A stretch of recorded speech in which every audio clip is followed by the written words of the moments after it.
Hey guys, this is Kermit from JazTime.com, and today we're going over something a little special, a little unique.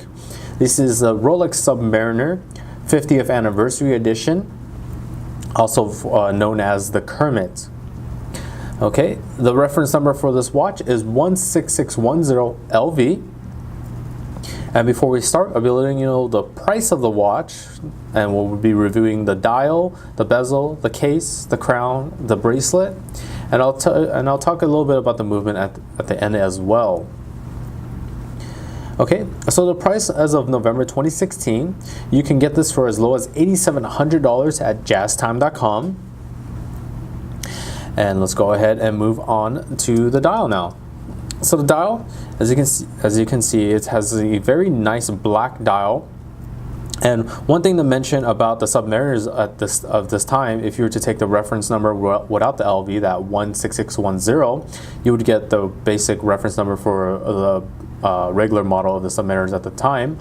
And those had much smaller index markers. This 50th Anniversary Edition markers runs the maxi dial, which means that the index markers and the circular markers are 30% larger than the normal size. So the readability of this watch is vastly heightened by those larger index markers. Along with that, these markers are also luminescent for up to 8 hours. So these glow in the dark for 8 hours, which adds more to that readability. It is a diver's watch, so when they want to go dive underwater, they want to be able to see the watch, and that luminescence will shine very nicely under the water. Okay, we also have the date at the 3 o'clock position, and it has a cyclops lens that sits on top, has a little protrusion of it, and it gives the magnification of the date, and it makes it easier to view. Okay. Moving on to the bezel now. The bezel, we have this nice, very beautiful green insert, and that's specifically for the 50th Anniversary Edition of the Submariner. Of course, that's where it's got its nickname from, the Kermit, as it has the green outer edge and the black for, the black for the eyes. One thing I'd like to mention about this 50th Anniversary Edition Submariner specifically is that this one is a collector's item. Not only because of its scarcity and its rarity. As you can see, the price I mentioned earlier in the video, the $8,700, that this watch has kept its value over time. And this watch was released in 2003, and they originally were only going to make this watch for 1 year, but they ended up having such a nice reception for the watch that they ended up continued models of this 50th Anniversary Edition. One thing I like to mention through the years of 2003 to 2000, and I believe 2003 to 2005, is for the bezel down here. If you see this 4, this is called a flat 4. This is one of the main things that makes this watch, this Anniversary Submariner, very collectible. Is a lot of people look for this flat 4 that was only printed in 2003 and between 2003 and 2005, and it features this 4 that has a more flat inside, as the later models after 2005 had a more sharper looking 4. So a lot of collectors are on the lookout for specifically this change in number, the flat 4. Another thing to mention is also at the 5 o'clock, at the 5 here on the 50. It's a little bit, there's also another thing for collectors to look for, is that the 5 is a little bit more closer, a little bit more open. Let me try to get a little closer look here. As you can see, the 5 is a little bit more open on this one, as later models that the edge of that 5 is closer to the middle point and it looks more closed. There's also a lot more things to look out for when trying to look for a specific edition model of this 16610LV, but you can go ahead and look for that online, as there's a lot of different little subtle changes that this watch came out with. But the main thing is that flat 4 here on the bottom left here at that 8 o'clock position that a lot of collectors look for. Okay, so the Kermit So the Kermit has this, you know, that nice green bezel. As you can see, it shines very nicely. I want to mention the feature of the bezel, as this is a diver's watch, and this was used. The bezel was is a unidirectional movement that tracks elapsed time. So let's just say you're a diver and you're diving underwater. You can see here that the minute hand is at a little bit above the 9 o'clock position. And in order to track the elapsed time, you would just move this unidirectional bezel to where the minute hand is, and however much the minute hand revolves around the dial, it would point out through the index markers or the stated Arabic numerals how much time has elapsed. If the minute hand reaches a 10 from this point, that's 10 minutes. Very simple. For everyday wear and for normal people who don't dive, you can use it for such things as tracking a lap if you're running, or you can even use it to track a parking meter. If you were to just see how much time you have left on a parking meter, you can easily adjust it as well. Okay, one thing to mention, it is unidirectional. As you can see, I can't turn it to the right. It only goes to the left, and that's because if you're that also goes back to the safety of the divers. Let's just say you need to track how much oxygen left is on your tank. You don't want to, you know, accidentally bump that bezel to the other way and, you know, have a miscount on how much oxygen you have left, and, you know, of course that would be probably very, very bad. Okay, moving on, the case. The case size of the Submariner is 40 millimeters. Has a very nice flat profile, as you can see there.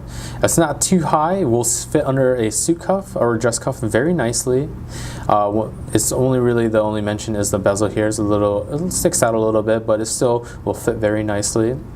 Has that low profile is very nice. Okay, so let me move on to the crown now. The crown is a very simple twin lock double waterproofness crown. All you have to do is just unscrew it counterclockwise, and this is the hand winding position. Once it pops out basically you can wind your watch 20 to 30 times clockwise. Any more, you might damage the internals of the watch, so don't go any more. Don't go past that 30 mark. Just 20 to 30 is fine. It's very simple like that. With one more click, as you tug the crown out. Once more, this is the date setting position. As you can see here, you can set the date instantaneously. Very simple, very easy to use. Much better than having to revolve the hour hand or the hour hand around the dial twice just to get the date to change once. Very nice feature. Another tug of the crown puts you in the final hand setting position. As you can see here, moves bidirectionally, very simple and easy to use. It also stops the movement of the second hands for precise time setting. And always make sure to screw the crown nice and snug back against the case, and that keeps this watch water resistance up to 300 meters or 1,000 feet. Okay, so let's go ahead and move on to the bracelet now. This is the very basic oyster bracelet. It's not like the newer style heavier bracelets. This is very light. It's very light and still is made out of a very durable in-house steel, which is the 904L steel, which is trumps that 316L steel, which is an industry standard. It has a nice satin finish, so if you were to scuff up the bracelet, it would hide the scuffs very nicely, and you can still buff it out very easily. The clasp is an older style safety folding clasp. As you can see here, this is the safety. It pops out very simply, and then this is the folding oyster, which is like that. So very simple, oyster, and then safety. Very simple, very easy to use. On the clasp blades itself, we have the Rolex name embossed onto the clasp. And at the back of the clasp, we can adjust the bracelet inward or outwards. Very minor adjustments. You would have to do it by pressing in these little dots in here, little indentations, and you would just shift the indentations accordingly to your needs. Usually it's for, like I said, this is a diver's watch, so that was for the adjustment of putting the wetsuit putting this watch on a wetsuit and adjusting for that small millimeter difference. Otherwise, for everyday use, you would just use it for, if it was hot out, then your wrist would swell up, and you could adjust for that. Or if, colder day, your wrist gets a little bit tighter, you can tighten the watch against your wrist as well. Okay, so let's go ahead and talk about the movement of the Kermit now. So this is the back. This is the back of the case of the Kermit. Okay, this watch is discontinued, so you probably, if you were to be buying this watch to use, you probably won't be seeing this Rolex sticker on here. Unfortunately, we got one that still had that, but that's one thing to realize, is that you might not get that sticker. Okay, it's a simple oyster case, and the movement that this watch runs is the very durable 3135 in-house movement, which has been used in Rolex watches for about 15 years, known for its very simplistic design and good durability, and the technology behind it is just very, very good if it's your last 15 years.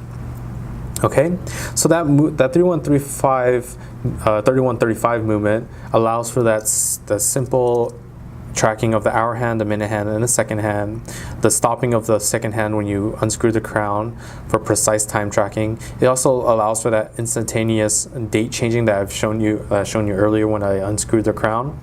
Overall, very simple movement. But one thing I'd like to mention about it is at the very bottom there, at the bottom four paragraphs of text, you have the water resistance, which is very nice. It's at 300 meters or 1,000 feet. As I mentioned before, it is a diver's watch. But specifically regarding the movement, it says superlative chronometer, and that's very important because there's a certain certification with this with watches called the COSC certification, which makes sure that the watch movement only loses 4 seconds or gains 6 seconds daily, and that's what that chronometer stands for. But for the superlative in the front of that chronometer is Rolex's in-house testing, which checks for -2 and +2 loss or gain on the seconds hand, which is very precise timekeeping and very good at the time, because this watch was released specifically for this model was 2003-2005, and that daily loss of 2 or gain of 2 is very precise for the time, and that's really a testament to how well Rolex has done with their movements, with their Submariners. And really, this is that 50th anniversary edition really truly shows that this is a watch that will last with time. Okay, so let me go ahead and show you this watch on my wrist. Pop this open. Once again, that's safety. Bam, that's the oyster. Place it on the wrist. Oyster, safety. All right, so this is the Kermit, or the Rolex 50th anniversary edition Submariner on my wrist. It's very nice. That black dial really contrasts with that green. It's very nice. That profile, very nice and low. Like I said, will fit under the suit cuff or dress cuff very nicely, very well. And definitely will be a head turner with that green bezel. That definitely will catch attention, as you don't typically see the green bezel around often. Okay. One thing I'd like to note though is that there is a new modern edition of the 50th anniversary Submariner called the Hulk. Is not to be confused with this Submariner, as that one is more of like an upgrade to this watch, and it's much different. And you can check out the review of that on our YouTube channel. Okay, so if you have any questions about this watch, leave a comment below. If you want to purchase this model or any other models for the lowest possible price, check out our website at JazTime.com. That's JazTime.com. We have the lowest price guaranteed. We offer free shipping and a 1-year warranty. And if you liked the video, please like, comment, and subscribe below. We have lots more to show you guys. Thanks for watching. Hope to see you guys soon.